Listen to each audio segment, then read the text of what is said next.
Hello and welcome to my channel. Today we'll be talking about the history of the Fantes. The Fante people are a group of Akan people who live primarily in the central region of Ghana, according to oral tradition. They separated from other Akan groups around 1250 AD in what is today the Bonobrong area around Techiman. Their name Fante is said to derive from Fatu, meaning the half that left. The Fante people are a blend of Akan Borba, Fante and Guan Etsi Fante ancestries, making their identity somewhat heterogeneous. After separating from other Akans, the Fante migrated southwards, eventually settling in the Mankessim area, where it became the spiritual and political capital of the Fante Mankessim. Early Fante political organization wasn't purely monarchical.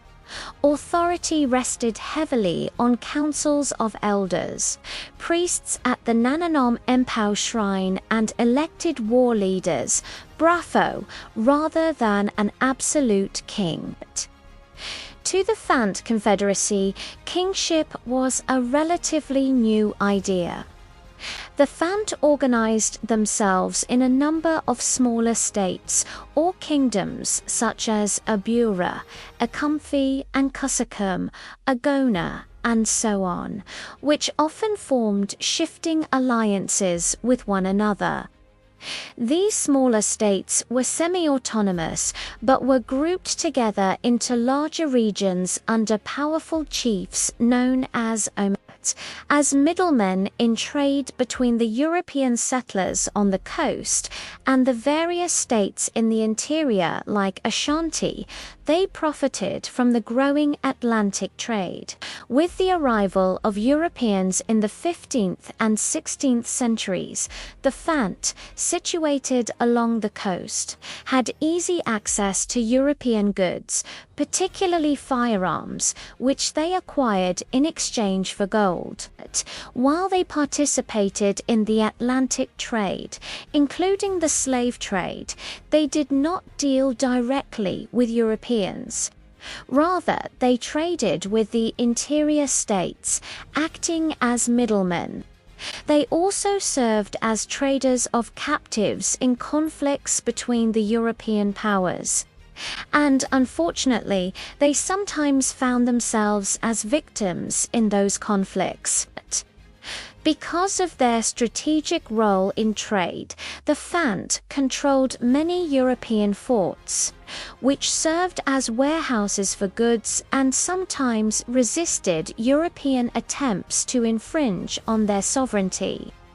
However, by the mid-18th century, the increasing rivalry among European powers in West Africa led to a decline in the Fantes' fortunes. In response to European encroachment, Fante states coalesced into a Fante Confederacy, or multiple confederations, to better coordinate defense, diplomacy, and governance. In 1868, a more formal Fante Confederation was established with a constitution, executive council, judiciary and a federal assembly to resist European encroachment.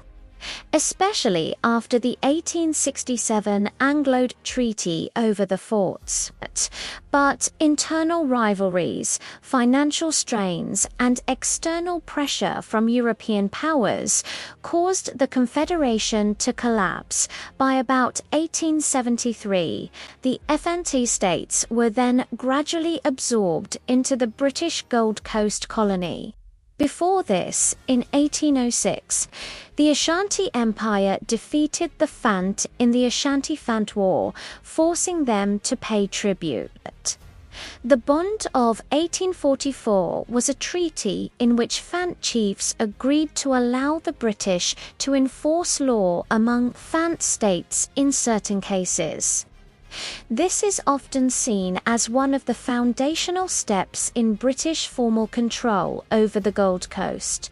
And that's all for today's video.